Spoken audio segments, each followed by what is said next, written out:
Okay dear students, good evening. कैसा feel कर रहे हैं आप? कंफर्टेबल हैं? मॉडर्न हिस्ट्री में तो मैं पांच क्वेश्चंस के साथ स्टार्ट करता था जब मल्टीपल चॉइस क्वेश्चन एमसीक्यू होता। आप तो जानते हो वर्ल्ड हिस्ट्री में एमसीक्यू की गुंजाइश नहीं है, लेकिन घबराए ना, थोड़ा सा सिलेबस को आगे बढ़ने दे, क्योंकि अभी तो मैं आपका बैकग्राउंड नॉलेज ही दे रहा हूं। जब मैं इनलाइटनमेंट ऑनवर्ड्स जाऊंगा, अमेरिकन रेवोल्यूशन, फ्रेंच रेवोल्यूशन पर, तो फिर मैं आपको एक क्वेश्चन दूंगा, आप उस क्वेश्चन को ट्राई करोगे, दूसरे दिन मैं डिस्कस करूंगा। तो ऐसे हम लोगों का काम थोड़ा सा होगा, और बहुत सारे क्वेश्चन मैं क्लास में ही कवर करूंगा। आप लोगों की अंडरस्टैंडिंग बननी चाहिए। विश्व इतिहास को आप सिर्फ यूपीएससी के क्वेश्चन के पॉइंट ऑफ व्यू से नहीं लोगे, बल्कि एक लार्जर समझ विकसित करने के पॉइंट ऑफ व्यू से लोगे। आप वर्ल्ड हिस्ट्री के माध्यम से बाकी जीएस की जो बाकी खंड है उसका रास्ता भी खोलोगे। तो आप वर्ल्ड हिस्ट्री को एक बाकी ही बहुत ही वाइडर पर्सपेक्टिव में आप लीजिए, यही मैं आपसे रिक्वेस्ट करूंगा। तो चलिए कहां से शुरू करें? कल जहां हमने समाप्त किया था वहीं से आज स्टार्ट करते हैं। तो आपको याद होगा कि कल हम लोगों ने धर्म तो बहुत पहले किया था, फिर उसके बाद हम लोग आगे बढ़े थे, तो हम लोग ने एंशिएंट समाप्त करके मिडेवल की तरफ जा रहे थे। इसमें हमने आपको सामंतवाद समझाया था, याद होगा। और सामंतवाद के बाद हमने यूरोप की राजनीतिक स्थिति मध्यकालीन यूरोप में अब इधर हाँ, ये कुस्तुनतुनिया का पतन शायद इसको करने वाला था, यूरोप की राजनीतिक स्थिति। तो पूर्वी रोमन साम्राज्य, वर्ण व्यवस्था, जिसे हम सामंतवाद के नाम से जानते हैं, ठीक है, ये तो हमने आपको कवर कर दिया था। और यूरोप में सामंतवाद का पतन भी, ये भी समझा चुका था। सामंतवाद समझा चुका था। अर्थव्यवस्था का ग्रामीणीकरण, कृषि अर्थव्यवस्था, सर्फडम, ये हम लोग उसको सर्वव्यापी चर्च व्यवस्था भी मैंने आपको समझा दिया था, याद होगा। यही रोम और डिफरेंट ब्रांचेज, इस्लाम का उद्भव तथा धर्म युद्ध, अब ये बताना है आपको।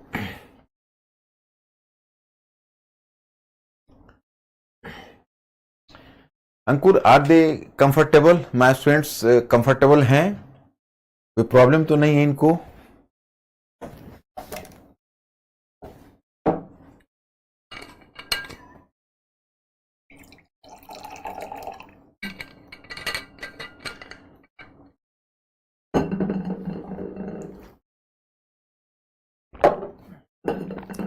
कंफर्टेबल हैं? यस पूछ रहे सर। हायरार्की का मतलब होता है स्तरीकरण। कोई ऊपर हो, कोई नीचे हो, जब इस तरह का स्तरीकरण हो तो उसको हायरार्की बोलते हैं। हायरार्की को हिंदी में बोलते हैं स्तरीकरण। तो मैं students, you people are just familiar with. अब देखिए, मैं आपको यहां पर बताना चाहता, और पहले मैं आपको अरब क्षेत्र बताना चाहता। देखिए, इसको गौर से ऐसे समझना। ये अरब क्षेत्र है। अरब क्षेत्र अगर आपको ज्योग्राफिकली विजुअलाइज करना है तो आप के दाएं हाथ पर फारस की खाड़ी हो, ये है। बाएं हाथ पर लाल सागर हो, ये है। आपकी पीठ अरब सागर की तरफ हो और आपका मुख भूमध्य सागर की तरफ हो। तो मतलब अरब, ये जो रीजन आप देख रहे हो, ये अरब क्षेत्र, इसकी पूरब में फारस की खाड़ी है, पश्चिम में लाल सागर है, उत्तर में भूमध्य सागर है, और दक्षिण में अरब सागर है। ये जो क्षेत्र है पूरा, ये मरुस्थलीय क्षेत्र है। ऊंट का दूध और खजूर। एक हरित पट्टी केवल मक्का, यहां देख रहे हो आसपास, मक्का से गुजरती है। मक्का से उत्तर में यहां मदीना है। यहां पर हरित पट्टी केवल मक्का के आसपास है थोड़ी सी, जिसमें खेती वेती होती है, अन्यथा ये पूरा मरुस्थलीय क्षेत्र है। अब यहां पर जो बसने वाले लोग हैं उनको जनजाति कहते हैं, जनजातीय लोग हैं, ट्राइबल्स हैं। तो ट्राइबल सोसाइटी कौन सी होती है? जो भी विकास की अवस्था में नहीं पहुंच पाती है, और जो निम्न अवस्था में जो समाज होता है उसको हम जनजातीय समाज कहते हैं। वो समाज समता मूलक ज्यादा होता है, उसमें सभी लोगों का स्तर भेद कम होता है, मतलब ऊंचे नीचे की फीलिंग कम होती है, और लोग लगभग इक्वल स्टेटस पर होते हैं, तो उसको ट्राइबल्स बोलते हैं। इसमें भी कोई एक जनजाति नहीं थी, अलग अलग जनजातियां थी। ऐसे पूरी जनजातियां कहलाती थी बेदुइन्स। जो पूरी जनजातियां हैं, उसके लिए आप मेरे मैटर में भी आपने पढ़ा होगा, तो एक नाम मिला होगा, उस नाम को कहते हैं बेदुइन। किसको बोलते हैं? तो जनजाति को बोलते हैं। दे वर कॉल्ड बेदुइन। इनको बेदुइन कहा गया। और ये ऊंट पालते थे और हथियार बंद होकर चलते थे, माने हथियार बंद होकर चलते थे और ऊंट पालते थे। और अलग अलग जनजातियां थी, अलग अलग जनजातियां, इनका आपस में संघर्ष होता था। तो आपस में संघर्ष होता था इनके बीच, इन जनजातियों के बीच आपस में ही टकराहट होती थी। अब यही बैकग्राउंड है। इस बैकग्राउंड में घटना यह हुई कि जनजाति लोग तो आपस में संघर्ष भी करते थे, ट्रेड भी, क्योंकि अब देखो इस तरह का जो डेजर्ट रीजन होगा जहां पर कृषि की संभावना कम होती है, तो नेचुरली लोग व्यापारी हो जाते हैं। और जब जनजाति लोग हैं, वो जनजाति लोग, जनजातीय समूह का व्यापार में ही ज्यादा रुचि होती है। तुम देखोगे बहुत सारा बंजारा कम्युनिटी एंशिएंट टाइम में था, वो भी व्यापार करते थे। और अभी भी तुम देखोगे बहुत सारे ट्राइबल्स हैं, वो मतलब कुछ जानवरों पर सामान लेकर चलते हैं। तो कहीं ना कहीं उनका संबंध ट्रेड से ज्यादा होता है। लेकिन देखिए अब ट्रेड को उनकी अपॉर्चुनिटी कैसे आएगी, ये देखो, ये जो रीजन आप देख रहे हो ये है ईरान का रीजन। ये तो इराक हुआ, ईरान का रीजन है। ईरानी साम्राज्य था बड़ा सा, उसमें इराक भी उसी में शामिल था। इसको ससानियन साम्राज्य बोलते थे जो इधर था। और इस क्षेत्र में जो साम्राज्य था पूर्वी रोमन साम्राज्य, इसको बिजेंटियन साम्राज्य बोलते थे। ये ससानियन साम्राज्य और बिजेंटियन साम्राज्य के बीच निरंतर संघर्ष होता था, दोनों के बीच निरंतर संघर्ष होता था। तो इसी में क्या हुआ कि 6ठी सदी के बाद इन दोनों के बीच संघर्ष छिड़ गया। तो संघर्ष छिड़ने का मतलब था, जो वॉर शुरू हुआ तो फारस की खाड़ी वाला जो रूट है, ये फारस की खाड़ी वाला रूट डिस्टर्ब हो गया। जब फारस की खाड़ी का रूट डिस्टर्ब हो गया तो पूरा का पूरा जो ट्रेड ट्रैफिक है वो घूम गया लाल सागर की तरफ। तो इसका फायदा मिला इन जनजाति लोगों को, अरब जनजाति को। यहां पर मक्का और मदीना भी है, तो इस तरह से आप देखते हो कि यहां पर ट्रेड, व्यापारिक गतिविधियां तीव्र हो गई। अब वही व्यापारिक गतिविधियों ने धीरे धीरे अरब क्षेत्र में हलचलें मचाने शुरू की और इस्लाम का उद्भव हुआ। यहीं पर इस्लाम का उद्भव हुआ। तो 7वीं सदी के आरंभ में लगभग 612 के करीब में पैगंबर मोहम्मद ने लगभग अल्लाह से एक संदेश पाया। पैगंबर मोहम्मद भी एक छोटे से व्यापारी थे और व्यापार से ही जुड़े हुए थे। उनको अल्लाह का संदेश मिला और अल्लाह का संदेश उन्होंने फैलाने का निर्णय लिया।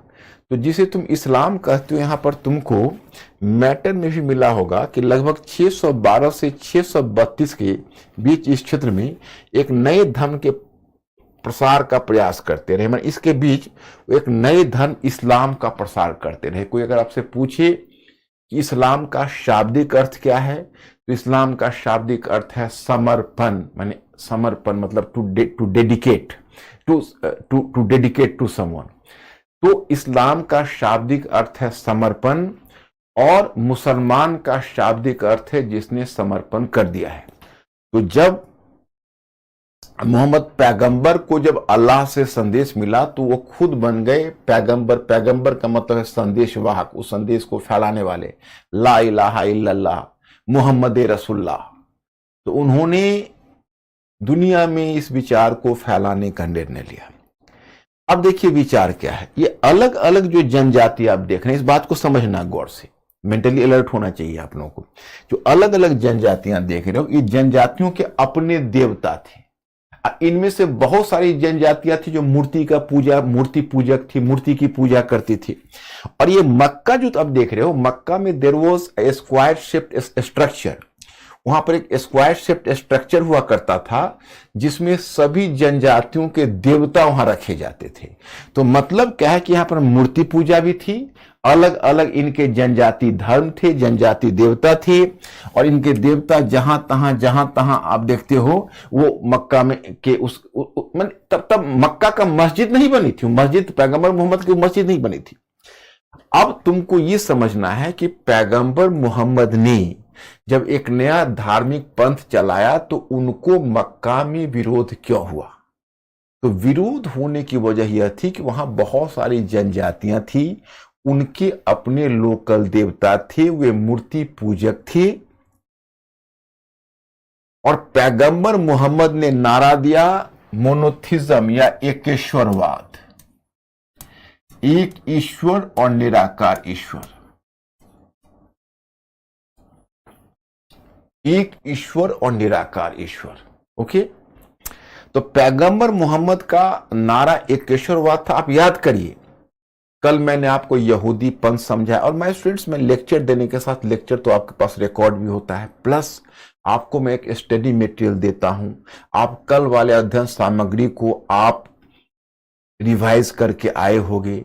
अगर दिक्कत है तो मैं आपके समक्ष हमेशा उपस्थित हूं, लेकिन मुझे लगता है कि आप ठीक ढंग से आप अध्ययन सामग्री को पढ़िए और क्लास अटेंड करिए, आपको कोई असुविधा नहीं होगी। तो मैंने इस क्रम में आपको बताया कि बेसिकली उन्होंने एकेश्वरवाद पर बल दिया, और एकेश्वरवाद का मतलब निराकार ईश्वर, और ये वही अब्राहमी परंपरा से एक तरह से इस्लाम भी जुड़ा हुआ था। पहले मैंने बताया था यहूदी पंथ ने एकेश्वरवाद पर बल दिया था, मूर्ति पूजा का विरोध किया था, इस कारण से उसे रोमन साम्राज्य का कुपभाजन होना पड़ा था। उसका अगला कदम आपने ईसा मसीह को देखा। ईसा मसीह ने भी मूर्ति पूजा का विरोध किया था, एकेश्वरवाद पर बल दिया था, तो उनको तो अपने मतलब उनकी तो शहादत हो गई, उनको तो शूली पर चढ़ा दिया गया। और उसके बाद पैगंबर आए, तो पैगंबर ने जब एकेश्वरवाद की बात की तो आसपास की जो कई जनजातियां थी उसके पुरोहित थे, अपने पृष्ठ थे, और वो मूर्ति पूजक थे। तो ऐसी स्थिति में जो निहित स्वार्थ है, उन निहित स्वार्थ को डर हो जाता है कि अगर कोई नया धार्मिक पंथ स्थापित हो जाएगा तो हमारी दुकानें बंद हो जाएगी, तो ऐसे लोग ही घबरा जाते हैं। इसी तरह से जो अन्य जनजातियों के जो पुरोहित थे वो घबरा गए, और शुरू में तो खैर पैगंबर मोहम्मद के एक चाचा थे, अबू तालिब उनका नाम था, वो बड़े प्रभावशाली व्यक्तित्व थे मक्का के। तो उनके कारण उनकी मतलब पैगंबर मोहम्मद को बहुत सारा बचाव हुआ, और फिर उनकी पत्नी थी खादीजा, उसका भी सहयोग पैगंबर मोहम्मद को मिला। लेकिन फिर दोनों का धीरे धीरे डेथ हो गया, उसके बाद पैगंबर मोहम्मद अकेला पड़ गए, और उसी समय मक्का पर पैगंबर पर जानलेवा हमला हुआ। तब पैगंबर मक्का से मदीना आ गए, और आपने मेरे मैटर में पढ़ा होगा ये घटना 622 ईस्वी की है, और इसको इस्लाम के इतिहास में हिजरी संवत कहा जाता है। अब देखो, ये जो मदीना आए, ये मदीना है, तो मदीना में, ये मक्का है, ये मदीना है, तो मदीना में उन्होंने शक्ति अर्जित की। एक तो मदीना में बहुत सारे ट्राइब्स थे, लोकल ट्राइब्स, उनका आपस में संघर्ष होता था, तो पैगंबर मोहम्मद उनके बीच पंचायत करने लगे। मदीना वालों का समर्थन पैगंबर मोहम्मद को मिल गया। पैगंबर मोहम्मद ने एक तरह से टेक्निकली कहिए तो मदीना में एक राज्य की स्थापना भी अपनी कर ली, और उनके समर्थक जो यहां से मक्का से मदीना गए थे हिजरी संवत के समय 622 में, तो वो जो गए थे उनको कहा गया मुहाजिरियान। मुहाजिरियान का मतलब पैगंबर के वो अनुयायी थे, और पैगंबर के साथ मक्का से गए थे। अब बाद में देखो विडंबना ये है, मुहाजिरियान कितना पवित्र शब्द है जो पैगंबर के साथ जुड़ा हुआ है। लेकिन जब भारत से बहुत सारे रिफ्यूजी जब संयुक्त प्रांत से जब पाकिस्तान गए थे, पश्चिमी पाकिस्तान, तो वहां पर उनको मुहाजिर कहा गया था, मुहाजिरियान के नाम पर। लेकिन मुहाजिरियान जो पैगंबर के साथ गए थे मदीना में, वो बड़े पवित्र लोग थे, उनके समर्थक लोग थे। तो यहां पर पैगंबर ने अपना आधार निर्मित किया मदीना में, और वहीं से शक्ति अर्जित की। तो शक्ति कैसे अर्जित की? तो पैगंबर मोहम्मद को लगा कि अगर मक्का से फाइट करना है तो पहले उसके व्यापार को ठप करना होगा। तो पैगंबर के लिए वो बहुत आसान सी चीज थी। कारण क्या था कि मक्का वालों का जो व्यापारिक कारवा तो आप जानते हो, व्यापारिक कारवा कहते हैं, जो व्यापारिक जो संगठन जो जाता है, वो कारवा जाता था मक्का से मदीना के पास से होकर, क्योंकि जाना तो भूमध्य सागर की तरफ था, रूट यही था। तो पैगंबर मोहम्मद ने क्या किया कि अपने समर्थकों की सेना बना ली, और सेना बनाकर मक्का से आने वाले जो व्यापारिक कारवा था, उस व्यापारिक कारवा पर बार बार आक्रमण करने लगे। अब मक्कन लोगों के लिए अपना व्यापार चलाना मुश्किल हो गया, अब मक्का को सस्टेन करना मुश्किल हो गया, क्योंकि बिना व्यापार के तो मक्का सरवाइव भी नहीं कर सकता था। अंत में मक्कन लोगों ने पैगंबर मोहम्मद के सामने घुटने टेक दिए। इस प्रकार से पैगंबर मोहम्मद को सफलता मिली। 630 ईस्वी में मक्का ने उनके सामने समर्पण कर दिया। तो 630 में मदीना और मक्का दोनों पर पैगंबर का कब्जा हो गया और इस्लामी राज्य की स्थापना हुई। अब मैं स्टूडेंट्स एक बात मैं आपको बताता हूं जैसे इस्लाम में लोग एग्रेसिवनेस पाते हैं, लोग मानते हैं आक्रामकता है, ये भी सही है। कल्चर ऑफ वायलेंस है, वो भी सही है। लेकिन एक बात जरा आप ध्यान करके देखिए कि पैगंबर को जिन परिस्थितियों में काम करना पड़ा था, और यहां पर अब उम्मीद तो नहीं कर सकते हो कि बुद्ध और महावीर की तरह पैगंबर जो हों वो पैगंबर भी उतना ही, अगर पैगंबर उस समय आक्रामक नीति नहीं अपनाते और मदीना में जाकर अपना बचाव नहीं करते तो संभव था कि उनका भी, उनके साथ भी बहुत मतलब कुछ इस तरह की घटना हो सकती थी, क्योंकि उनके जो शत्रु पक्ष थे वो मजबूत हो रहे थे और पैगंबर को वो मक्का से हटाना चाह रहे थे। उसमें अगर पैगंबर महात्मा बुद्ध और महावीर की तरह रहते तो इस्लाम का आगमन से पहले ही उसकी समाप्ति हो जाती। तो पैगंबर ने जो शुरू में जिहाद का नारा दिया था, तो जिहाद का नारा देने के पीछे स्लोगन था एक धार्मिक युद्ध, माने वो बचाव के लिए, आत्मरक्षा के लिए लड़ने वाला युद्ध था। क्योंकि ये युद्ध फिर बाद में जो जिहाद का नारा हुआ उसमें तो आक्रामकता आ गई, लेकिन जो पैगंबर के समय था या अर्ली खलीफा के समय था वो आत्मरक्षात्मक था। तो इस प्रकार से आप देखते हैं कि इस्लाम आया। अब 630 ईस्वी में पैगंबर का 630 ईस्वी में मक्का मदीना पर कब्जा हुआ और 632 में पैगंबर का देहावसान यानी देहांत हो गया। तो पैगंबर के देहांत के बाद 632 में जब उनका देहांत हुआ तब उनके उत्तराधिकारी का प्रश्न हुआ। उन्होंने किसी को उत्तराधिकारी नहीं चुना था, लेकिन उसके 4 प्रमुख सेनापति थे, जिसमें एक थे हजरत अबू बकर,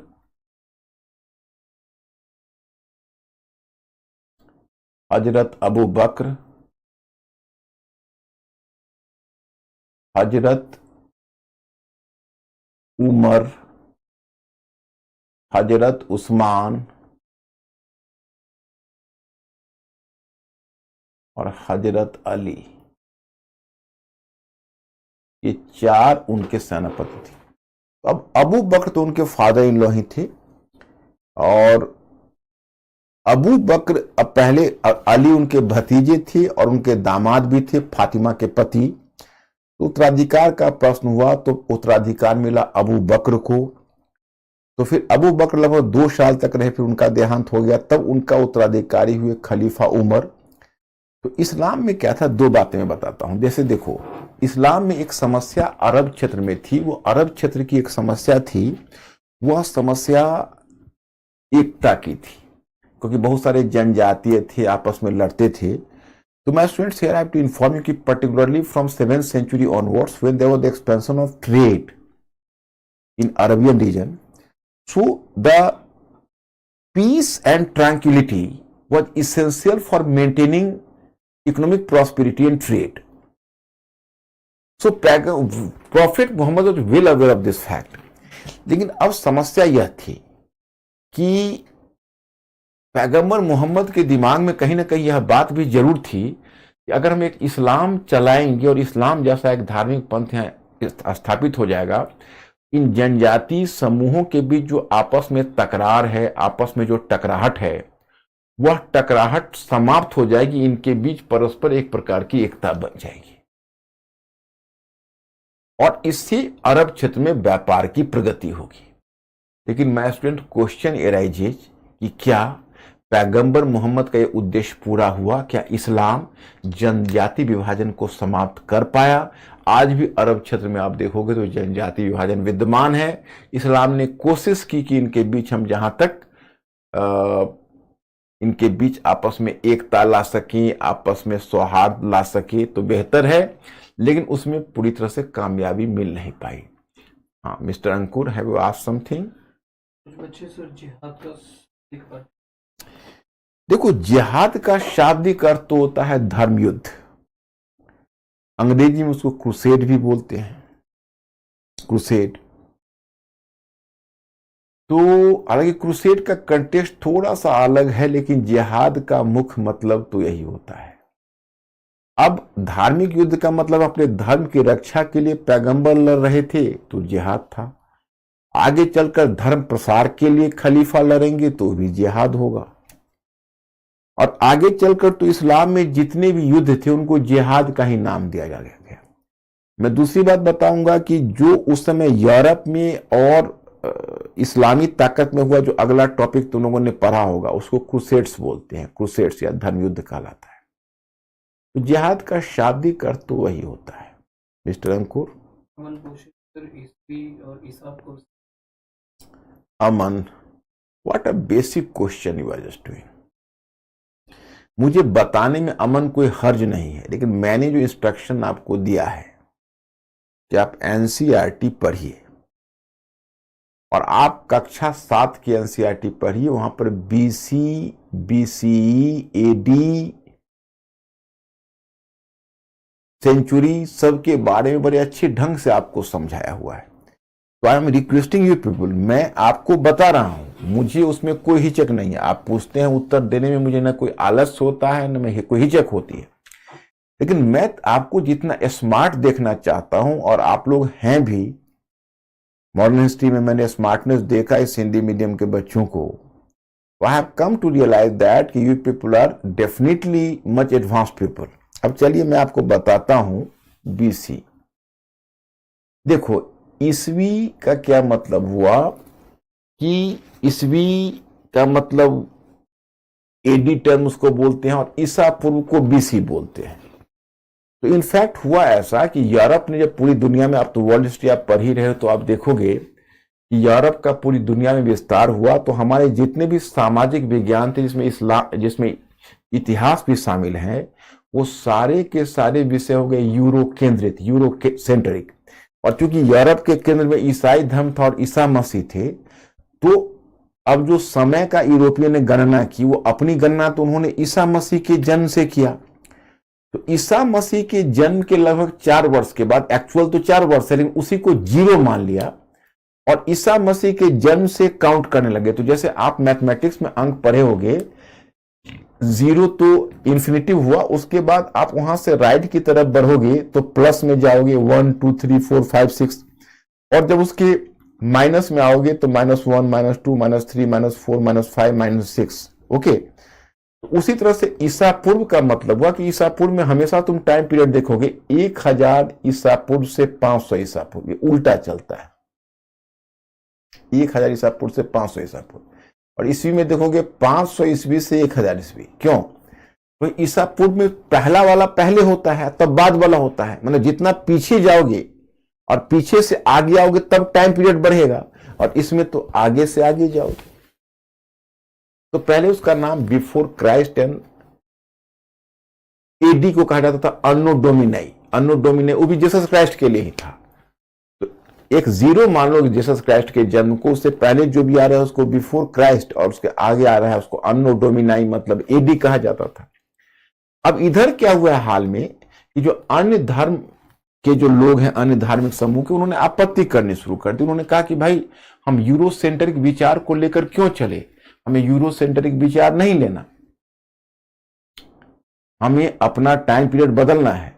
तो अब उनको ध्यान में रखते हुए, गैर ईसाइयों को ध्यान में रखते हुए, अब उसका नाम बदल के कर दिया गया है BCE, before common era, and CE common era. मतलब अब वो कोशिश की गई है, हालांकि हिंदी में तो अभी भी ईसा पूर्व और ईस्वी आप कहते हो, लेकिन अंग्रेजी में ये शब्द बदल चुका है। Mister Ankur, should I move further? हजरत का मतलब, हजरत एक सम्मानजनक शब्द है। जैसे आप कहते हो सर, लॉर्ड, जैसे सर कहते हो, उसी तरह वो हजरत है, वो सम्मानजनक शब्द है, और कोई मतलब नहीं। अनुकृति पूछने से रोमन जीसस हफ्ते बाद में ईसाई को अपना राज्य अनुकृति बाद में बना लिया उन्होंने। बाद में उन्होंने रियलाइज किया कि, बाद के रूलर्स ने रियलाइज किया कि देखो अब ईसाई धर्म है वो पॉपुलर रिलीजन है, और जो भी बड़े साम्राज्य होते हैं, अनुकृति मैंने कल समझाया था, तुम लोगों को मेरे क्लास में थोड़ा मेंटली अलर्ट रहना पड़ेगा, क्योंकि आप लोग जब इतना बढ़िया चीज जब मिस करते हो तो मुझे बेचैनी होती, कितना टाइम लगेगा वो सब कुछ ग्रहण करने में जब तुम आईएएस क्वालिफाई कर पाओगे। क्योंकि देखो थियरी में आईएएस क्वालिफाई करना आसान है, लेकिन उसको अगर प्रैक्टिकली तुम लोग आईएएस अधिकारी बनना चाहते हो तो जैसे मैं कह रहा हूं, बड़ा इंटीग्रेटेड अप्रोच लेकर चलो। और उसके लिए मेंटली अलर्ट रहना और क्लास में पंक्चुअल रहना होगा। कभी क्लास मिस मत करना कि आज का क्लास में कल देखो, नौबत कोशिश करना कम आया, बहुत इमरजेंसी हो, तबीयत खराब हो तो बात दूसरी है, उसको कोशिश करना। तो अनुकृति, तुम्हारा जो क्वेश्चन ये है कि भाई जो जीसस, जब उन्होंने बेसिकली तुमने ये हमसे पूछा है कि क्यों रोमन सम्राट ने ईसाई धर्म को अपना लिया, तो एक्चुअली उस समय के जितने भी साम्राज्य होते, जैसे अशोक ने बौद्ध पंथ को अपनाया, जैसे डेरियस ने और डेरियस के साम्राज्य में जरथुस्त्र पंथ को राजधर्म बनाया गया। तो उस समय क्या होता था कि बड़े साम्राज्य को अपनी प्रजा की निष्ठा पाने के लिए एक धर्म को अपनाना पड़ता था, मतलब जोड़ने वाली शक्ति के रूप में धर्म को अपनाते थे। तो रोमन सम्राटों को लगा कि ईसाई पंथ से बढ़िया जोड़ने वाली शक्ति कौन होगी, क्योंकि ईसाई पंथ उनके लिए एक तरह से पॉपुलर कल्ट था, ज्यादा से ज्यादा लोग ईसाई पंथ को मानकर चलते थे। यही वजह है उन्होंने ईसाई पंथ को महत्व दिया, यही बताना चाहता था। ओके है, ठीक है।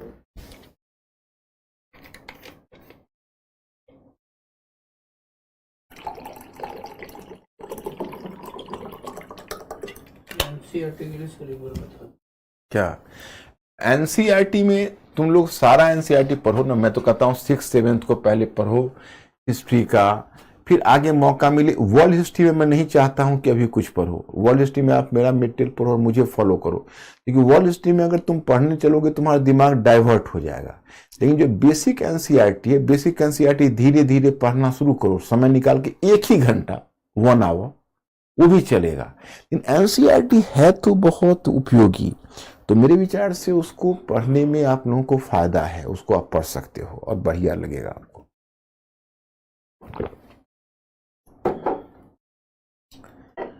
आगे बढ़ जाऊं?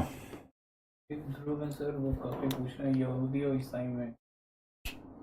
ध्रुव, कल का क्लास तुमने किया नहीं था क्या?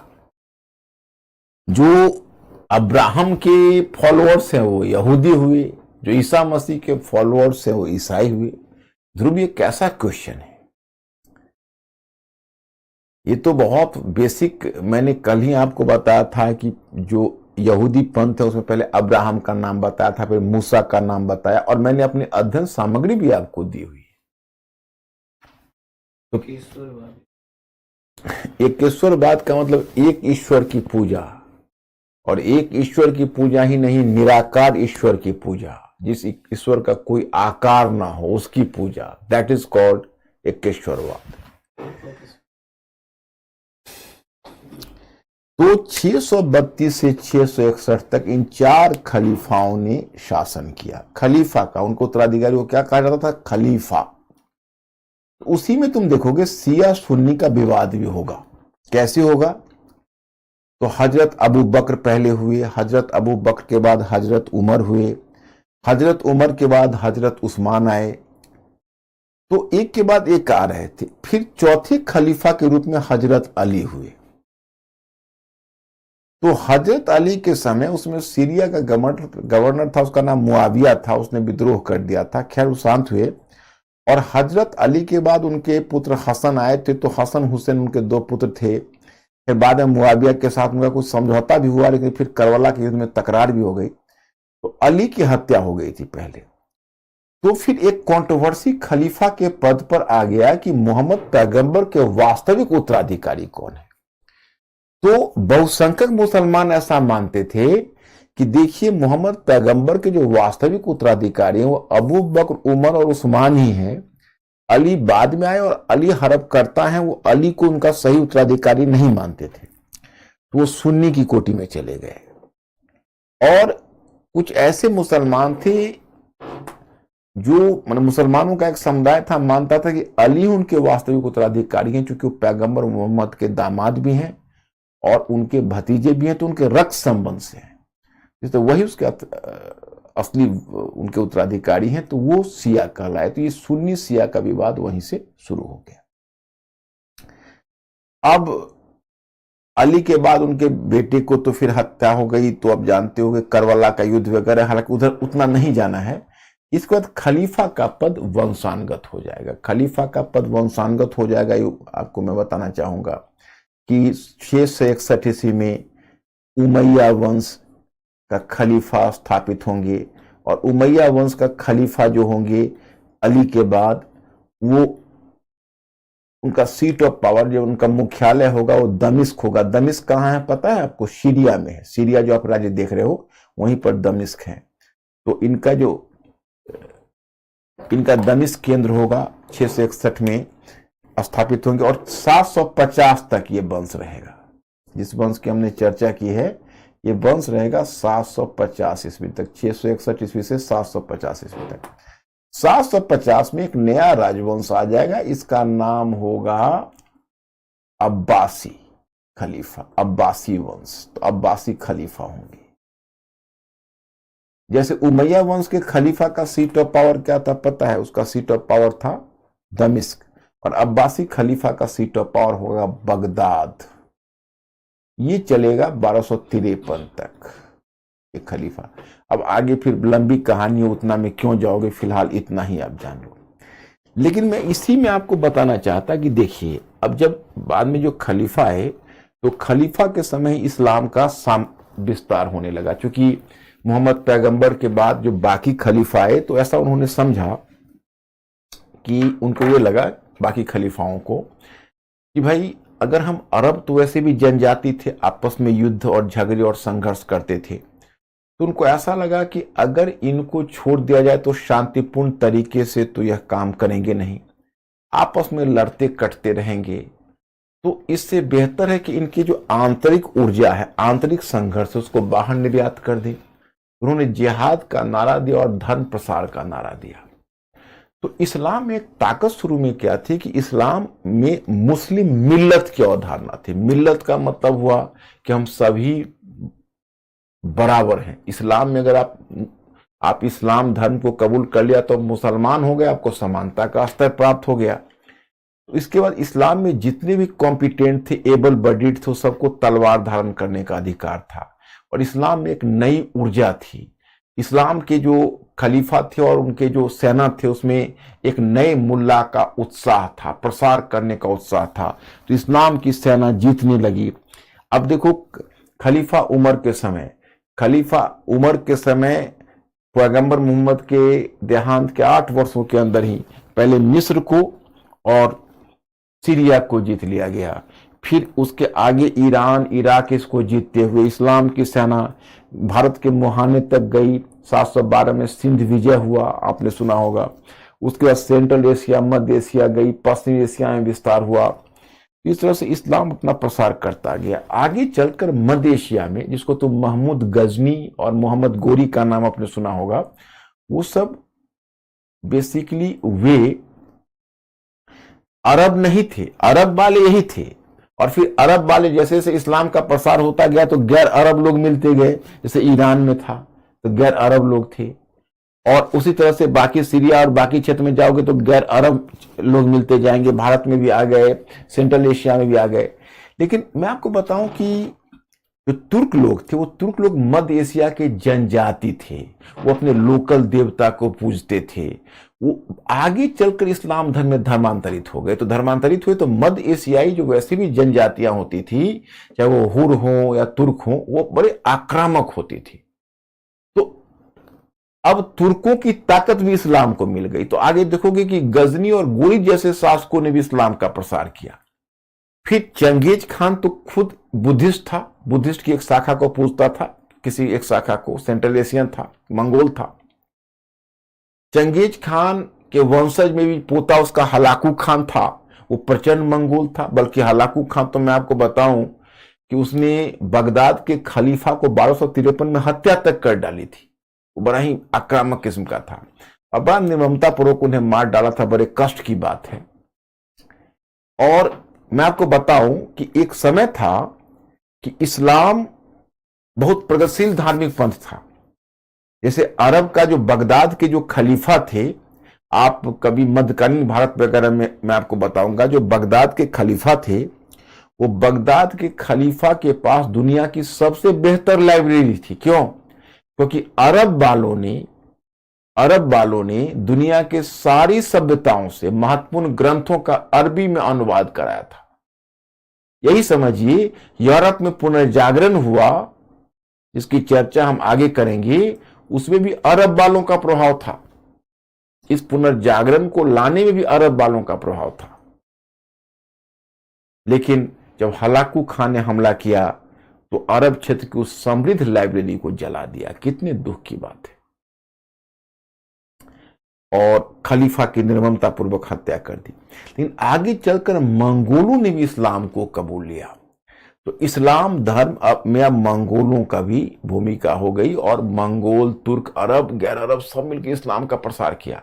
तो मैं students here I have to inform you, mentally alert रहना कि 15वीं सदी तक जो इस्लाम है वह इस्लाम दुनिया के अधिकांश क्षेत्र में फैल चुका था। केवल यूरोप बचा रहा, क्योंकि यूरोप ने अपने आप को धर्म युद्ध के माध्यम से बचाया, या यूरोप ने बहुत हद तक अपने आप को बचाया। लेकिन बाकी जगह पर तो तुम देखोगे कि वो फैल गए। अमेरिकी महाद्वीप तो तब प्रकाश में ही नहीं आया था। तो अमेरिकी महाद्वीप को छोड़कर अब देखोगे एशिया के अधिकांश भाग में उनका प्रसार हो गया। अफ्रीका, उत्तरी अफ्रीका में प्रसार हो गया इस्लाम का। और यूरोप के आगे चलकर तुम देखोगे ईस्टर्न यूरोप तक उनका प्रसार हुआ है। एक तरह से तुम समझोगे तो दुनिया में एक ग्लोबल मतलब ईसाई, आप कह सकते हो कि यूरोपीय साम्राज्यवाद के विकास से पहले या यूरोपीय साम्राज्यवाद के प्रसार से पहले एक अगर दुनिया में कोई ग्लोबल मॉडल लाया तो ग्लोबल मॉडल वही इस्लाम ने लाया। माने ये इस्लामिक ग्लोबलाइजेशन पहले आया और क्रिश्चियन ग्लोबलाइजेशन उसके बाद आया। इसलिए मैं स्टूडेंट्स, आपने मेरे मैटर में पढ़ा होगा कि जब 15वीं सदी के अंत में कोलंबस और वास्को डिगामा जब वैकल्पिक मार्ग की खोज के लिए निकला और नए नए क्षेत्रों का पता लगाने निकला, तो आप मान कर चलिए कि उस दिन इस्लामी भूमंडलीकरण का अंत हो गया और ईसाई भूमंडलीकरण की शुरुआत हुई।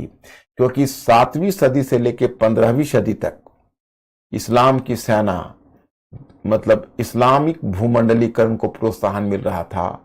और फिर 15वीं सदी से लेकर 20वीं सदी तक का जो भूमंडलीकरण होगा उस पर यूरोपीय नियंत्रण होगा, क्रिश्चियन देशों का नियंत्रण होगा। और 20वीं सदी के बाद भी संयुक्त राज्य अमेरिका आया तो दुनिया पर संयुक्त राज्य अमेरिका ने और सोवियत रूस के बीच एक दुनिया का विभाजन होने लगा, जो आप शीत युद्ध में देखोगे। लेकिन मैं स्टूडेंट्स, यहाँ आप इस्लाम को एक इतनी बड़ी ताकत के रूप में देख रहे हो कि ईसाई शक्ति के उद्भव से पहले या यूरोप के विस्तार से पहले यही इस्लाम था जो दुनिया में ग्लोबल पावर था। इसको सिर्फ पढ़ना नहीं, आप इस पर 1 मिनट सोचना भी, क्योंकि देखो कभी इस्लाम कितनी बड़ी ताकत दुनिया में हुआ करती थी और जब धीरे धीरे यूरोपीयकरण जब दुनिया का हुआ तो इस्लाम और उनके बीच कैसे संबंध स्थापित हो गए।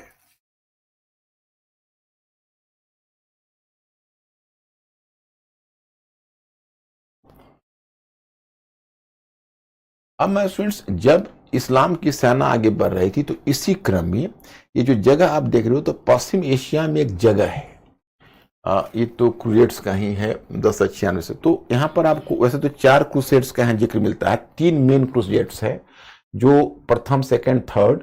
ये एक तरह से 1000 मतलब हम लोग तो देखते हैं कि 1095 लिखते हैं, 1096 लिखा हुआ है, कोई नहीं 1096 से लेके 1192 तक हम लोग, हाँ 1191 तक, हाँ 1000 हम लोग इसको लेते हैं। मैं अपने मैटर में क्या दिया हूं तुमको,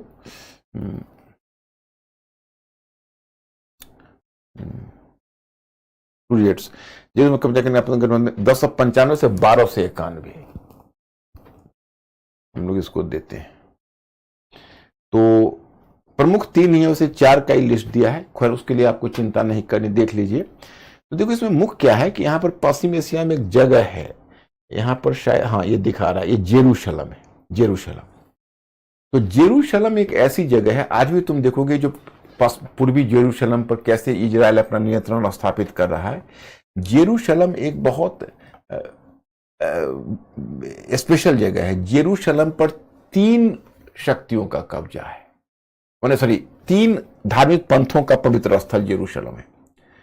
जेरूशलम में यहूदियों का पवित्र स्थल है, जेरूशलम ईसाइयों का पवित्र स्थल है और जेरूशलम इस्लाम का पवित्र स्थल है।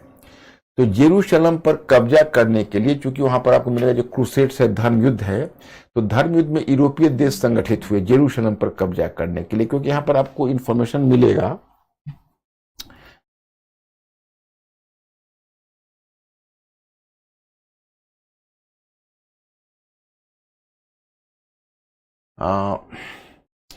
कि इस्लामी शक्ति और अपने प्रसार के क्रम में लगभग संपूर्ण विश्व को जीत लिया था, केवल पश्चिमी यूरोप के देश बचे रहे थे।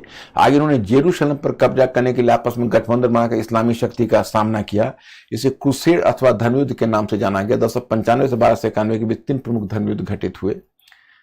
हाँ, तो यहां पर मैं आपको बताऊंगा जेरूशलम पर कब्जा करने के लिए यूरोपीय देशों ने अपना एक गठबंधन बनाया था, और उसने उन्होंने यहां से जैसे इसको लीड कर रहा था। अब जैसे एक मैं आगे आपको पवित्र रोमन साम्राज्य के बारे में बताऊंगा। ये देखो, ये होली रोमन एम्पायर वो भी लीड कर रहा था। फ्रांस की भी इसमें रोल थी, रोमन कैथोलिक देश था। तो यहां से भी सेना जा रही थी जेरूशलम पर, इधर से भी सेना जा रही थी। तो 3 हुए, अनिर्णित ही रहा था। पहले पहले क्रिश्चियन पावर का पलड़ा भारी रहा, फिर इस्लाम का पलड़ा भारी हो गया। तो इस तरह से फेरबदल होते रहे। इसका कोई निर्णित परिणाम सामने नहीं आया, तो इसको धर्म युद्ध का नाम देते हैं। यहां पर हमने दिया है कि मध्यकालीन यूरोपीय समाज, अब जैसे आपने एंशियंट यूरोपीय समाज में मैंने आपको बताया था, एंशियंट ग्रीस में, थोड़ा सा टेम्परेचर बढ़ा देना। जैसे मैंने मध्यकालीन यूरोपीय समाज में मैंने बताया था पहले ग्रीस में, do you understand this point, कि एक दास थे और दासों के स्वामी थे। तो ग्रीस में मैंने दास और दासों के स्वामी के बारे में बताया था। यहां पर 3 एंटिटी है, कुलीन वर्ग, पादरी वर्ग और जनसामान्य, 3 वर्ग है। यानी मध्यकाल में आप यूरोप में 3 वर्ग को याद रखना। कुलीन वर्ग, कहोगे कुलीन वर्ग कौन है? तो वो भूमिधारी वर्ग होता है, भूमि को धारण करता है, वो भूमिधारी वर्ग होता है, वो समाज का प्रतिष्ठित वर्ग होता है, उसी में से सामंत भी आते हैं। और कुलीन वर्ग भूमिधारी होता है, वो अपनी रक्त की शुद्धता की बात करता है, अपने वंश परंपरा की बात करता है। तो ऐसे लोग कुलीन कहलाते हैं। अभी मध्य वर्ग नहीं आया है, ध्यान रखना, मध्य वर्ग की चर्चा आगे होगी। फिर दूसरा वर्ग है पादरी वर्ग। वो पादरी वर्ग कौन है? तो चर्च से जुड़ा हुआ है। कल मैंने आपको सर्वव्यापी चर्च व्यवस्था बताया हुआ है, समझाया हुआ है कि किस तरह से चर्च में जो पादरी हैं और कैसे जो चर्च व्यवस्था है वो कायम हो रही है, यूनिवर्सल चर्च सिस्टम कायम हो रहा है। तो जो पादरी है वो अलग अलग क्षेत्रीय चर्च में भी है, रोम में भी है। तो दूसरा जो पादरी वर्ग है, वो पादरी वर्ग भी एक प्रभावी वर्ग है। जैसे चर्च के पास भी भूमि संपदा होती थी, तो पादरी भी भूमि संपदा का उपभोग करते थे, और बड़े ठाठ की जो उच्च पादरी थे वो बड़े ऐश्वर्य की जीवन जीते थे, सामंत की तरह। ये पादरी वर्ग है। इनसे अलग जन सामान्य है। इसमें किसान है, शिल्पी है, कारीगर है, छोटे व्यापारी है, ये सब जन सामान्य है। यही टैक्स पेयर है। यही दोनों को, कुलीनों को भी टैक्स देते हैं, क्योंकि कुलीन भी तो टैक्स देते नहीं थे, और पादरियों को भी उनका धार्मिक कर एक टाइथ था। पादरी एक धार्मिक कर लगाते थे, उनको टाइथ कहा जाता था। ये भी जन सामान्य देते थे। तो ये जन सामान्य के विषय में है। अब मैं आपको एक एंटिटी से परिचय कराता हूं। इनका नाम है पवित्र रोमन साम्राज्य। इसके बारे में आपने पढ़ा होगा, जैसे मैंने कल आपको पढ़कर आने के लिए कहा, उसी से है। देखिए घटना क्या है, इस घटना को समझिएगा।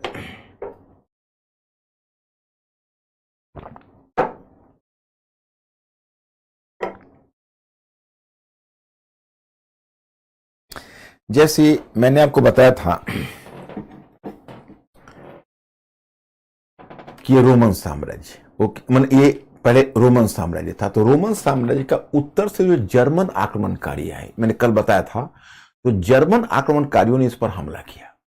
तो हमला किया तो रोमन साम्राज्य टूट गया। रोमन साम्राज्य टूट गया तो अलग अलग, जो मैंने बताया कि जो जनजाति आए वो अलग अलग क्षेत्र में बस गए, और बस कर और फिर वहां पर शासन करने लगे। तो वो क्षेत्रीय सामंत हो गए। फिर आपस में इनका संघर्ष हुआ, और आपस में संघर्ष हुआ, और फिर आपस में इनका मेल मिलाप भी हुआ। तो संघर्ष और वैवाहिक संबंध दोनों के माध्यम से इनकी हायरार्की बनी। हायरार्की मतलब पदानुक्रम बन गया, कौन बड़ा है कौन छोटा है। वही पदानुक्रम मैंने बताया था कि सबसे ऊपर किंग, फिर उसके ऊपर ड्यूक या लॉर्ड, फिर बैरन, फिर नाइट। तो इस तरह से हायरार्की बन गई, इस तरह का स्तरीकरण बन गया। अब मैं यहां पर यह आपको बताना चाहता कि बेसिकली इसमें एक खास ट्राइब था। उस ट्राइब का नाम था फ्रैंको ट्राइब। फ्रैंको एक ट्राइब था, उस ट्राइब का नाम था फ्रैंको ट्राइब। तो जो फ्रैंको ट्राइब था, वो फ्रैंको ट्राइब ने इतिहास में बड़ी इंपॉर्टेंट भूमिका निभाई। तो ये फ्रैंको ट्राइब है, वो एक खास क्षेत्र में बस गया जिसको कहते हैं गौल क्षेत्र। इसका नाम है गौल क्षेत्र। देखो, अब इनिशियली आपको हमें 5-6 दिन देना होगा, 5 to 6 डेज। बच्चे अब घबराना मत। ये वर्ल्ड हिस्ट्री में एक बार फाउंडेशन आपका क्लियर हो जाता है, उसके बाद आप इसको बहुत एंजॉय करोगे। बस केवल इसका फाउंडेशन क्लियर होने दो। इसलिए थोड़ा आपको हमारे साथ कोऑपरेट करना होगा और हम आपका फाउंडेशन क्लियर करेंगे। तो ये जो फ्रैंको है वो गौल क्षेत्र में बस गया। ये गौल, फ्रैंको से ही फ्रांस नाम आया है। और ये ट्राइब बहुत प्रोग्रेसिव था, बहुत एग्रेसिव भी था, प्रोग्रेसिव भी था, प्रगतिशील था, और इसमें बहुत प्रतिभा थी। इसी में एक राजवंश बना, उस राजवंश का नाम है कैरोलिंजियन वंश। इसमें एक राजवंश विकसित हुआ जिसका नाम है कैरोलिंजियन वंश। कैरोलिंजियन वंश। ये सब जो देखो नए नए नाम है, उसमें एक ट्रिक मैं बताता हूं। नए नए नाम को जैसे अभी एक बार रिवाइज करोगे तो फिर दिमाग से निकल जाएगा, ऐसा नहीं है। नई चीज हम लोग पढ़ते हैं तो हम लोग के दिमाग से भी निकल जाता है। तो उसका तरीका होता है कि 2 बार 3 बार देख के उसको दिमाग में सेट करना पड़ता है। और खास के जो पहली बार जो कोई चीज पढ़ोगे तो उत्साह तो बहुत ज्यादा रहता है, लेकिन शब्दावली भूलने की संभावना होती है। तो उसका सीधा सा उपाय है कि 1-2 बार लिख ले, 1-2 बार उस शब्द को बोल ले, और ये शब्द को प्रिजर्व करके रखोगे। तो इसमें दिक्कत क्या है, जो ये हमारे सिलेबस का पार्ट नहीं है, लेकिन आगे मैं आपको पुनर्जागरण पढ़ाऊंगा या धर्म सुधार आंदोलन पढ़ाऊंगा, वहां पर हमें जरूरत पड़ेगी इस रेफरेंस की, पवित्र रोमन साम्राज्य का। तो उस समय मान लो हम सीधे पुनर्जागरण से शुरू कर देते तो पीछे रेफरेंस बहुत सारा आता, तो पुनर्जागरण आप समझ ही नहीं पाओगे। और अभी जिस तरह से हम कर रहे हैं, तो जब मैं रेनेसां पढ़ाऊंगा या पुनर्जागरण वाले टॉपिक पढ़ाऊंगा तो आप बड़े आराम से उसमें स्मूथली समझ पाओगे। तो यही फर्क होता है। ये कैरोलिंजियन वंश था, कोई इसने स्थापित किया। उसी कैरोलिंजियन वंश का एक शासक था। शासक क्या था, उसको तो प्रधानमंत्री ही था, बाद में शासक उसका बेटा हुआ। उसका नाम था चार्ल्स मार्टिन। तो देखो, चार्ल्स मार्टिन ने इतिहास में एक बड़ी महत्वपूर्ण भूमिका निभाई। ये घटना है 732 ईस्वी में। 732 ईस्वी में हुआ क्या था कि इस्लाम की सेना यूरोप की तरफ तेजी से बढ़ रही थी, यूरोप को जीतने के लिए। उसे लोहा लेने के लिए चार्ल्स मार्टिन गया, और 732 में चार्ल्स मार्टिन ने उसको टूर्स की लड़ाई में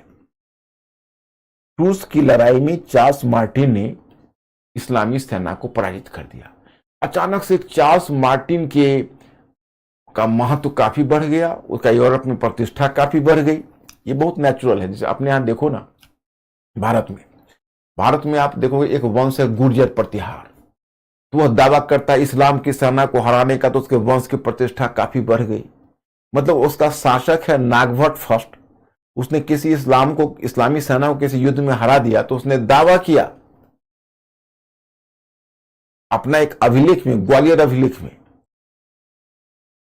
ग्वालियर अभिलेख में नागभट्ट प्रथम कहता है कि वह विष्णु के वराह अवतार की तरह पृथ्वी की रक्षा के लिए पैदा हुआ है। बताइए, एक राष्ट्रकूट सेनापति था दंती दुर्ग, वो जब इस्लाम की सेना को हराया तो उसकी प्रतिष्ठा इतनी बढ़ गई, इतना ताकतवर फील करने लगा कि वह चालुक्य वंश को समाप्त करके राष्ट्रकूट वंश को स्थापित कर दिया।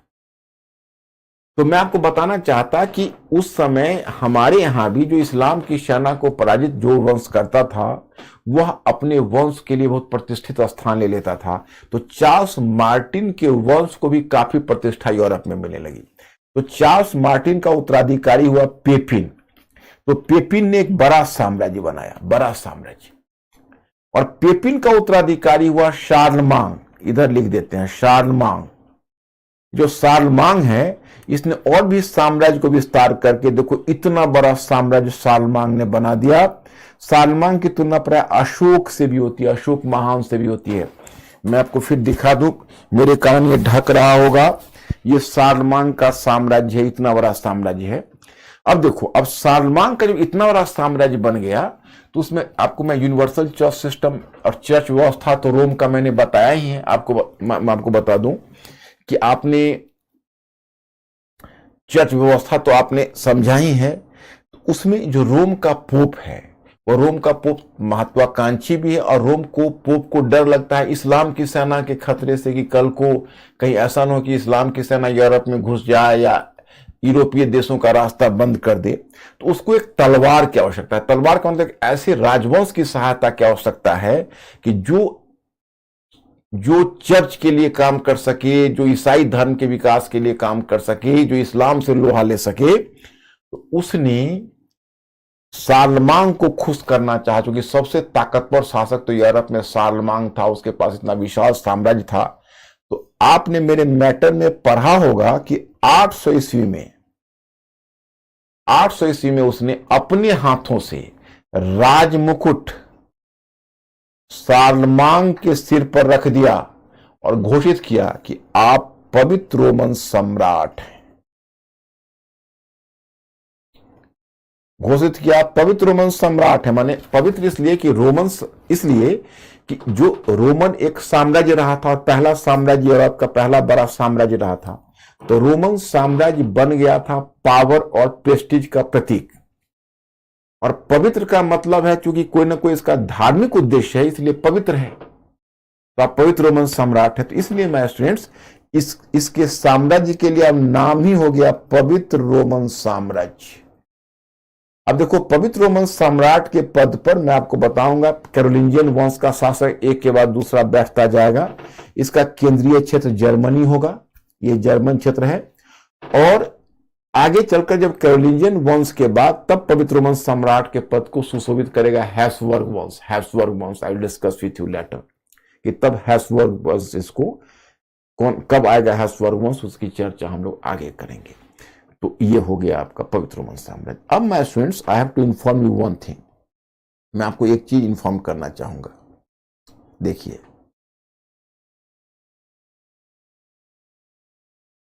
अब थोड़ा सा मैं आपने यहां पर पढ़ा होगा मध्ययुगीन यूरोपीय राज्य व्यवस्था के लक्षण। तो देखिए, अभी तक जो आपने पढ़ा है उसी का निचोड़ है, इसमें कोई नई चीज नहीं है। तो एक नजर इस पर आप दे दीजिए कि मध्ययुगीन यूरोपीय व्यवस्था के लक्षण में पॉइंट फर्स्ट है राजनीतिक क्षेत्र में सामंतवाद। ये सामंतवाद मैं आपको समझा ही चुका। और दूसरा आर्थिक क्षेत्र में कृषि दासता पर आधारित व्यवस्था, ये कृषि दासता समझा ही चुका कल। तीसरा है सामाजिक क्षेत्र में वर्गीय विशेषाधिकार पर बल। तो कुलीन वर्ग और पादरी वर्ग के पास भूमि संपदा थी और जनसामान्य उससे वंचित थे। तो ये वर्गीय विशेषाधिकार पर बल का मतलब है कि जो कुलीन और पादरी हैं वो अपने आप को विशेषाधिकार प्राप्त वर्ग मान रहे हैं और वो अपने पावर को रीअसर्ट कर रहे हैं। तो कुलीन और पादरी का जो पावर का रीअसर्शन है, माने वो अपने प्रतिष्ठा, अपने पद पर बल देते हैं। तो वर्गीय विशेषाधिकार हम विशेष वर्ग है, हमारा विशेषाधिकार है, हम सामान्य लोग नहीं हैं, हम बहुत विशेष लोग हैं, हमारा कुछ अधिकार है। तो ये वर्गीय विशेषाधिकार हुआ। और धार्मिक क्षेत्र में सर्वव्यापी चर्च व्यवस्था में समझा ही चुका हूं। तो ये उस समय का फीचर्स हो गया। और इस फीचर्स के बाद इस पर मैं इस क्वेश्चन पर आऊंगा। ये क्वेश्चन तो मैं आपको आगे बताऊंगा, अभी तो आप नहीं समझ पाओगे क्योंकि मॉडल उत्तर में ये क्वेश्चन मुझे करवाने दो आपको। आप इसको थोड़ा सा मैं इसको रोक ले रहा हूं क्योंकि मैं आपको प्रोसेस समझा दूंगा, तब इसका उत्तर आप समझ पाओगे। हो सकता है इनिशियली आपको दिक्कत हो, तो इसको अभी थोड़ा हम एनिमेटेड सस्पेंशन में रखते हैं। यहां पर मैं आपको एक बात बताता हूं। देखिए, कुल मिलाकर आप मानकर चलिए ये है यूरोप। अब यूरोप में 3 मध्ययुगीन संस्थाएं स्थापित हैं। 3 मध्ययुगीन संस्थाएं।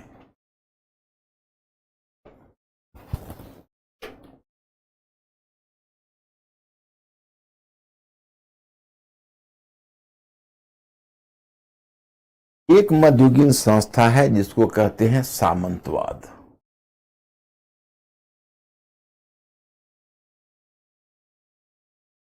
दूसरी है सर्वव्यापी चर्च व्यवस्था।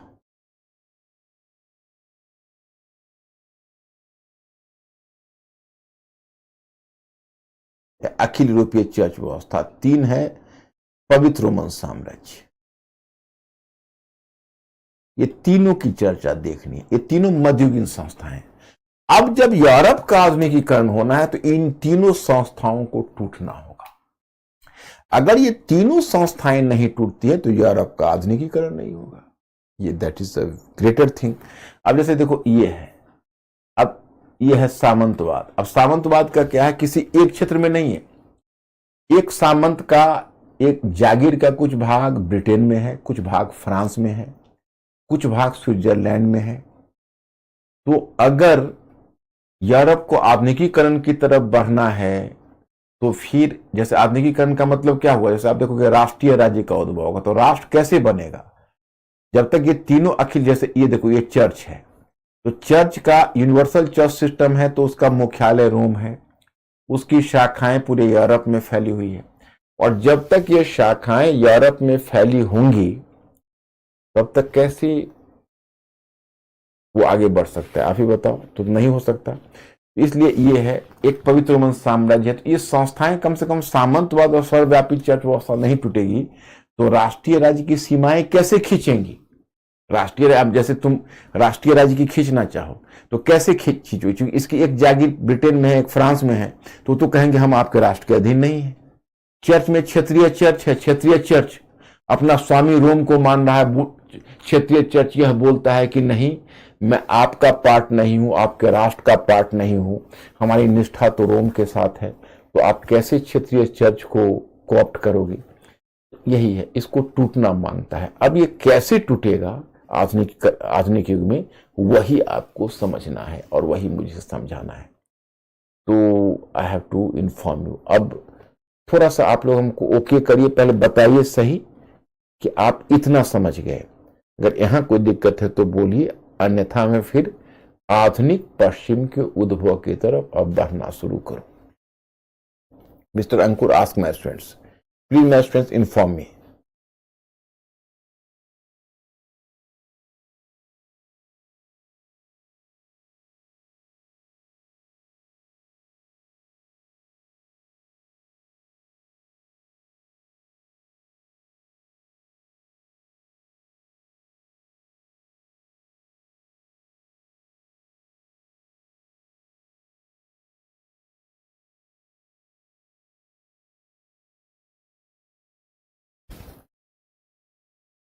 ओके, ठीक।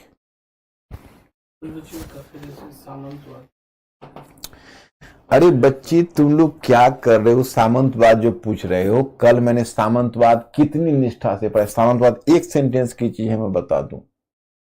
सामंतवाद एक राजनीतिक और आर्थिक व्यवस्था है। राजनीतिक क्षेत्र में इसका सामंतवाद का बल होता है राजनीतिक विकेंद्रीकरण पर। मतलब सत्ता किसी एक राजा के पास नहीं होगी, बल्कि मध्यस्थ और बिचौलियों सामंतों के हाथों में चली आती है। तो वही तो कल मैंने ये बताया था। तुमने समझा क्या, और नहीं समझा तो मैटर में पढ़ो या फिर मेरे लेक्चर को दोबारा देखो। इसका मतलब कल का क्लास तुमने मिस किया है। मैं कल रुक कर आप लोगों से पूछ रहा था, एक एक चीज जैसे सामंतवाद है तो मैं पूछता हूं। अब जो चीजें बहुत आगे बढ़ जाती है उसके बारे में बाद में पूछते हो। अब बताओ, अभी मैं रुक कर आपको पूछा, अब आप लोगों ने ओके किया तो मैं फिर आगे बढ़ रहा हूं। अब फिर कल परसों होके कोई पूछोगे सर वो क्या है, तो क्या होता है कि 2 मिनट में नहीं समझाया जा सकता। जिसमें फ्लो रहता है तो उसमें समझाने में सुविधा होती है। और इसलिए तो मैंने अंकुर को हमेशा रखा है कि आपको हमारे बीच ब्रिज का काम करे। वो हमारे लिए संजय का काम भी करता है। और मैं तो यहाँ धृतराष्ट्र की तरह आपको देख नहीं पाता, केवल विजुअलाइज करता हूँ, कल्पना करता हूँ उसकी तरह। और अंकुर के माध्यम से फिर मैं आपके क्वेश्चंस को, क्वेरीज को अपने पास लाता हूँ। इन सामंतवाद में कल बहुत मेहनत से आप लोगों को समझाया था, और उसको एक सेंटेंस में बताना मुश्किल है, क्योंकि उसको आप मान के चलिए केंद्रीकृत शासन के बजाय विकेंद्रीकृत व्यवस्था, जिसमें शक्ति राजा के पास न हो के मध्यस्थ और बिचौलियों के पास चले जाए, वही सामंतवाद होता है मोटे तौर पर। लेकिन उसका तो मैंने राजनीतिक पक्ष भी है, आर्थिक पक्ष भी है, दोनों मैंने समझाया। और मिस्टर अंकुर, अब मुझे आगे मूव कर जाना चाहिए, क्या बोलते हो। जैसे खलीफा एक और था, खलीफा जो पैगंबर मोहम्मद का उत्तराधिकारी हुआ, जैसे देखो इस्लाम एक ऐसा राज्य था, पता है आपको उसका नारा क्या था। उसका नारा था एक राज्य। इस्लाम का नारा था एक राज्य। तुम सुन पा रहे हो कि नहीं। मेरी बेचैनी का कारण यह है कि कभी कभी लगता है कि तुम लोग मेरी बात गौर से नहीं तो सुनते हो, मेंटली अलर्ट हो के पेपर पेन लेके बैठे हुए हो। इस्लाम का नारा है एक राज्य, एक राज्य इस्लाम,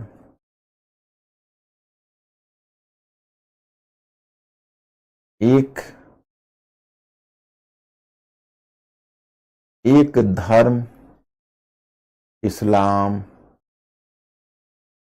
एक ग्रंथ कुरान और एक जाति मुसलमान। यह है नारा। तो एक राज्य है और उसका हेड है, क्योंकि देखो हाँ, इस्लाम में मैं एक बात और पैगंबर के बारे में बताना भूल गया था, इसको मैं अभी फिर दोहरा रहा हूं। देखो इस्लाम की विशेषता क्या है कि जैसे बाकी धार्मिक पंथ देखोगे, जैसे ईसाई ही देखोगे तो राजा राजनीतिक प्रधान है और पोप धार्मिक प्रधान है। पैगंबर मोहम्मद ने इस्लाम में आरंभ में ही राजनीतिक शक्ति और धार्मिक शक्ति दोनों अपने व्यक्तित्व में निहित कर ली थी। तो पैगंबर शासक भी हैं थे और पैगंबर धार्मिक गुरु भी थे, और पैगंबर के बाद खलीफा हुए वो भी दोनों हुए, वो धर्म के प्रधान भी खलीफा थे और खलीफा राज्य के प्रधान भी थे, क्योंकि धर्म और राज्य दोनों शक्ति जुड़ गई। यही समस्या आज अधिकांश मुस्लिम देशों में आती है कि मैं आपको वेस्टफेलिया मॉडल ऑफ गवर्नमेंट आगे बताऊंगा, जो निश्चित भौगोलिक सीमा के आधार पर जो राज्य की बात करते हैं। तो अधिकांश मुस्लिम राज्यों में यही समस्या आती है, वहां धर्म और राज्य परस्पर मिल जाता है, क्योंकि पैगंबर मोहम्मद के समय से ही धर्म और राज्य मिला हुआ था। तो अंकुर क्या बोलते हो, आगे बढ़ जाएं? कोई प्रॉब्लम नहीं?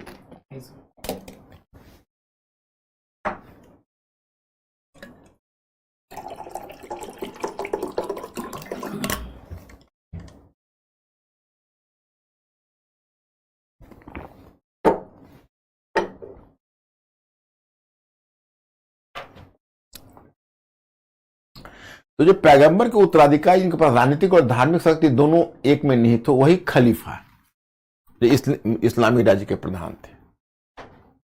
ये क्वेश्चन बाद में मैं डिस्कस करूंगा। अब मैं स्टूडेंट्स आधुनिक विश्व में तुम आए, तो आधुनिक विश्व में आए तो तुम इस फार्मूला को नहीं भूलोगे। इस फार्मूला को भूल जाओगे तो फिर दिक्कत हो जाएगी। देखो इकोनॉमिक चेंज सबसे पहले होगा इकोनॉमिक चेंज, और इकोनॉमिक चेंज सामाजिक परिवर्तन लाएगा, और सामाजिक परिवर्तन वैचारिक परिवर्तन लाएगा। जब आर्थिक परिवर्तन होगा तो एक नया सामाजिक वर्ग पैदा होगा। जब मैंने पहला इंट्रोडक्टरी लेक्चर में आपको बताया था, याद होगा शायद। और जब सामाजिक परिवर्तन होगा तो एक नया सामाजिक वर्ग पैदा होगा। वो नया सामाजिक वर्ग का जो दृष्टिकोण होगा वो नई विचारधारा होगी, और फिर नई विचारधारा आएगी तो फिर राजनीतिक परिवर्तन भी होगा। फिर ये साइकिल चलता रहेगा, इस परिवर्तन से फिर आर्थिक परिवर्तन को प्रोत्साहन मिलेगा। तो मैं स्टूडेंट्स पहले जैसे आपको सुनने को मिलेगा व्यावसायिक क्रांति, उस समय यूरोप में एक आर्थिक परिवर्तन के रूप में आएगी क्या, तो व्यावसायिक क्रांति। ओके, अब ये व्यावसायिक क्रांति आएगी तो पता है व्यावसायिक क्रांति किसे प्रोत्साहन देगा, तो व्यावसायिक क्रांति आर्थिक परिवर्तन होगा तो सामाजिक परिवर्तन में एक व्यापारी वर्ग अथवा मध्य वर्ग, उन दोनों शब्दों का, क्योंकि देखो आरंभिक जो मध्य वर्ग है वो कौन है, व्यापारी वर्ग है। तो मैं मान के चलता हूं मध्य वर्ग का एक नया वर्ग का उद्भव होगा, और ये नया वर्ग का उद्भव होगा तो नई विचारधारा के रूप में आ जाएगा पुनर्जागरण। फिर अब इसके बाद राष्ट्रीय राज्य का उद्भव होगा,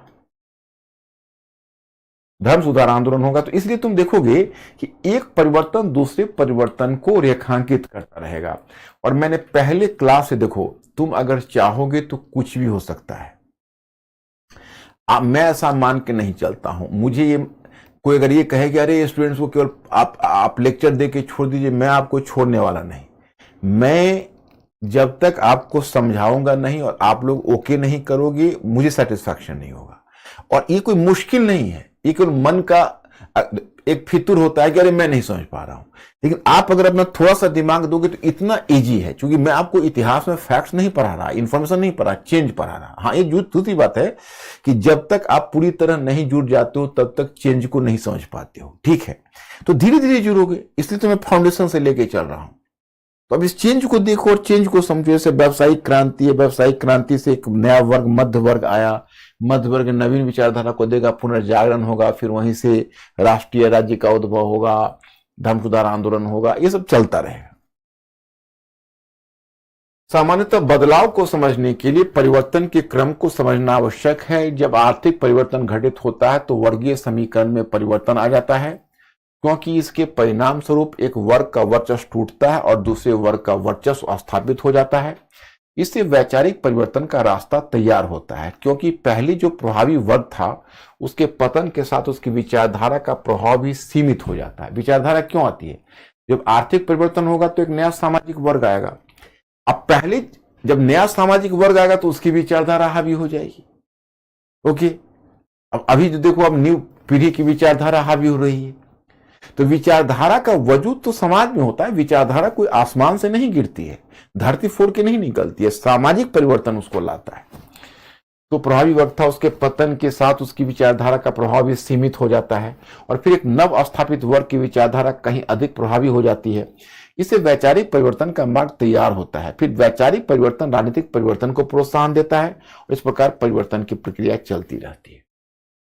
अतः ऐसा माना जाता है कि आधुनिक पश्चिम के उद्भव में व्यापारिक क्षेत्र में होने वाले परिवर्तन ने महत्वपूर्ण भूमिका निभाई थी। इसे व्यावसायिक क्रांति के नाम से जाना जाता है। अब देखो ये डायग्राम क्या बताता है। 14वीं और 18वीं शताब्दी के बीच आधुनिक पश्चिम का उदय कैसे हुआ? तो आधुनिक पश्चिम का उदय इस प्रक्रिया से हुआ। पहले व्यावसायिक क्रांति पुनर्जागरण, और इसी से सामंतवाद का पतन होगा, धर्म सुधार आंदोलन होगा, वाणिज्यवाद का विकास होगा और राष्ट्रीय राज्यों का उद्भव होगा।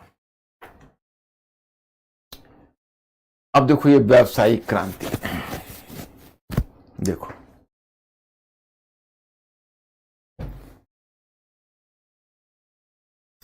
आपको याद होगा कि मैंने आपको बताया था पहले सामंती अर्थव्यवस्था के विषय में कल, और सामंतवाद के बच्चे पूछ रहे थे। अब कल मैंने सामंती अर्थव्यवस्था के बारे में आपको बताया था। तो आपको मैंने क्या बताया था? मैंने बताया था कि देखिए, जब सामंतवाद का विकास हुआ तो सामंतवाद के विकास से पहले जो रोमन साम्राज्य का ट्रेड एंड कॉमर्स था, जो व्यापार था, उसका पतन हो गया, मुद्रा का प्रचलन कम हो गया, क्षेत्रीय अर्थव्यवस्था कायम हो गई, मुद्रा का प्रचलन कम हो गया। ये मैंने आपको बताया था। तो सामंती अर्थव्यवस्था कायम हो गई, मुद्रा का प्रचलन कम हो गया, क्षेत्रीय अर्थव्यवस्था कायम हो गई। तो ये क्षेत्रीय अर्थव्यवस्था थी,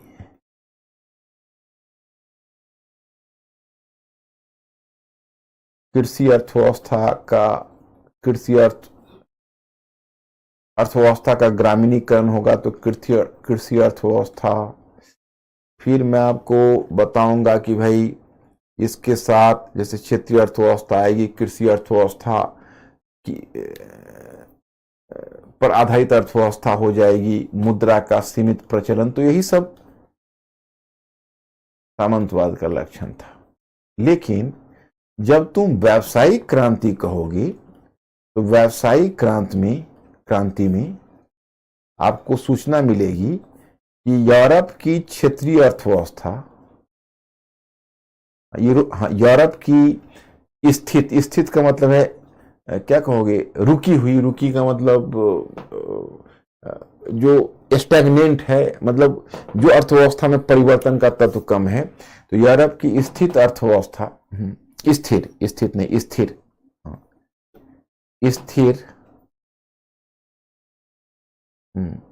यूरोप की स्थिर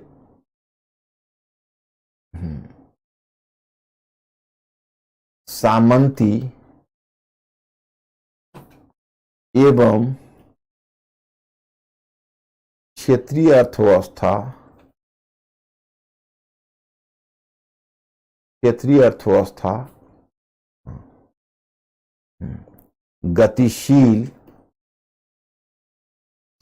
गतिशील, पूंजीवादी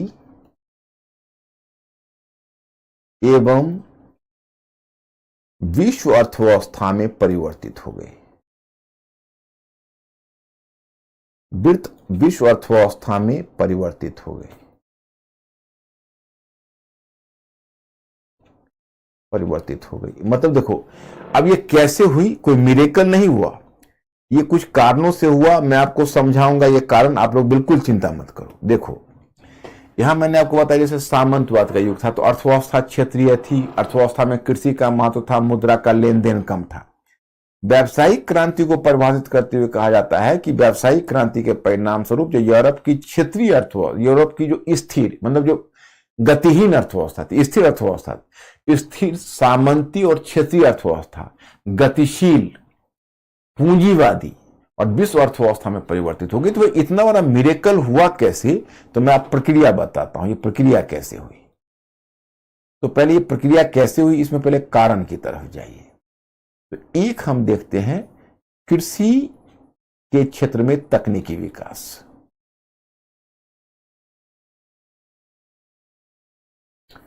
कृषि के क्षेत्र में तकनीकी विकास हम आते हैं। अब इसमें क्या है देखिए, एक्चुअली अब मतलब आपको एक सूचना एक मिलेगी कि एक तो 11वीं सदी से लोहे के मतलब पहले क्या था कि आपको आश्चर्य होगा कि हम लोगों के यहाँ लोहे का, जैसे आपने हल में फाल का नाम सुना है ना, फाल, जिसमें जो कभी शायद आपने देखा होगा या नहीं, या अनुभव किया होगा या नहीं, या हल भी देखा होगा या नहीं, लेकिन हल के नीचे एक लोहे का फाल होता है जो जब हल जोता जाता है, अब तो ट्रैक्टर का ही प्रचलन है, उसमें भी लोहे का फाल होता है, तो जमीन को नीचे तक कोड़ता है, उसको नीचे तक वो गहरी जुताई करता है।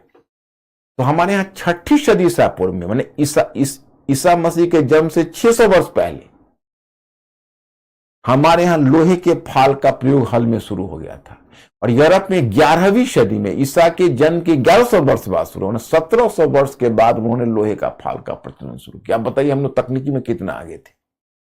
फिर क्या था कि यूरोप में चूंकि भूमि उपजाऊ नहीं थी, तो एक तो यह कारण था, लोहे के फाल का प्रयोग हुआ, गहरे स्तर पर जुताई हुई, बीज को गहरे स्तर पर बुआई की जाने लगी।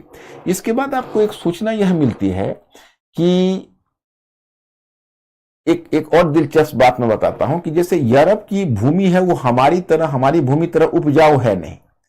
तो क्या था यूरोप में, क्या था, जैसे अब ये लैंड है, ये लैंड में वो लैंड को पहले 2 पार्ट में बांटते थे ऐसे। क्यों? तो लैंड उपजाऊ नहीं थी, तो एक साल में 2 फसल वो नहीं ले सकते थे, ये हम लोग ही लेते थे।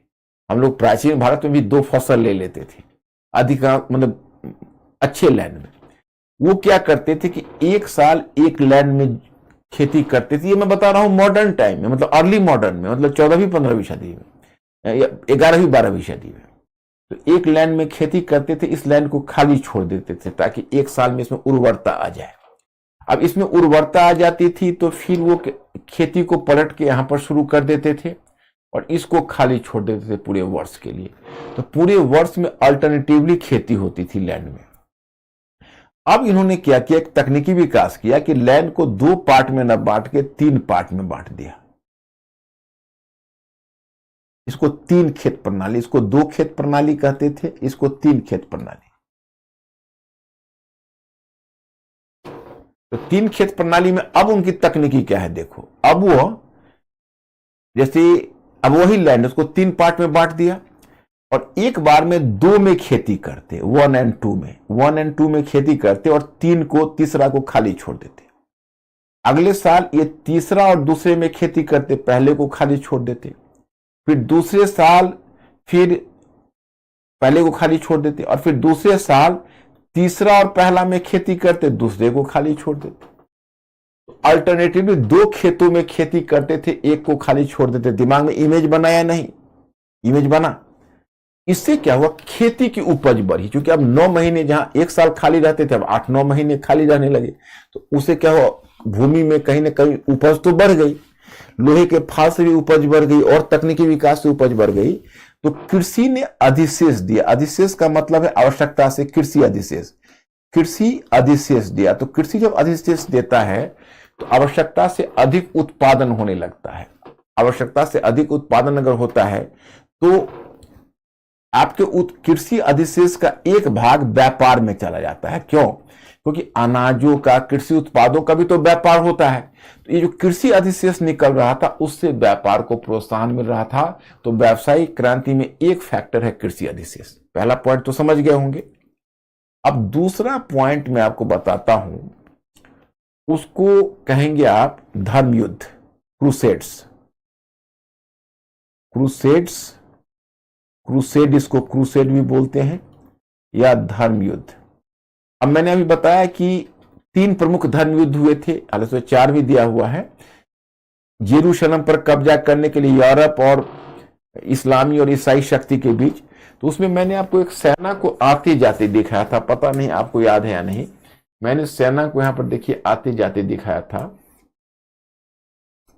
यहां पर इसको देखिए कि भाई यहां से अब उत्तर पश्चिमी यूरोप से सेना जेरूशलम तक जा रही है और इधर एक जाना फ्रांस से भी जेरूशलम तक जा रही है।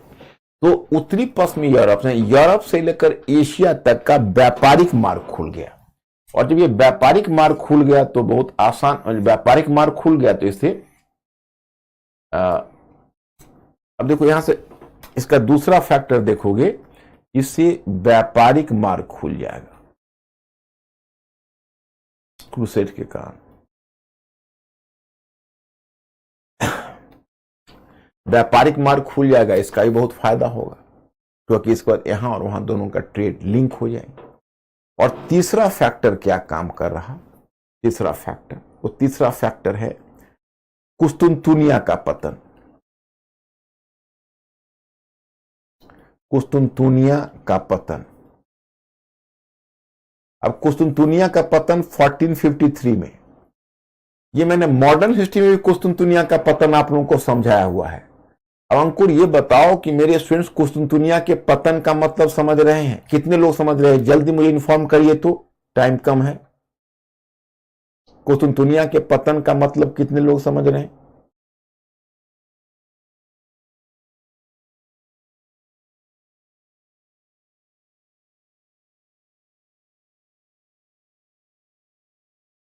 क्या हाल है अंकुर? यस, समझ रहे हैं। Okay, good. जैसे देखिए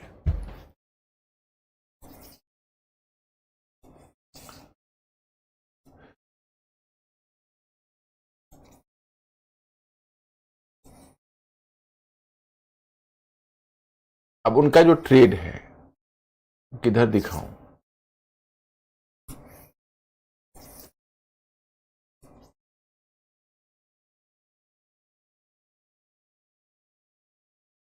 जस्ट इनको मैं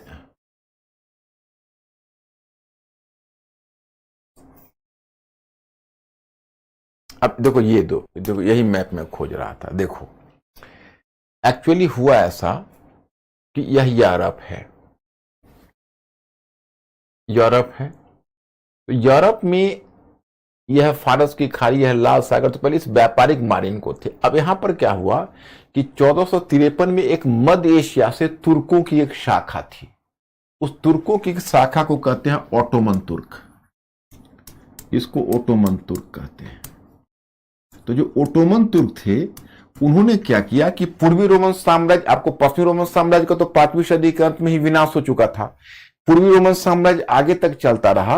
तो ये जो पूर्वी रोमन साम्राज्य था, पूर्वी रोमन साम्राज्य जिसको बिजेंटियन साम्राज्य कहते, उस पर हमला किया। हमला तो लगातार करता रहा।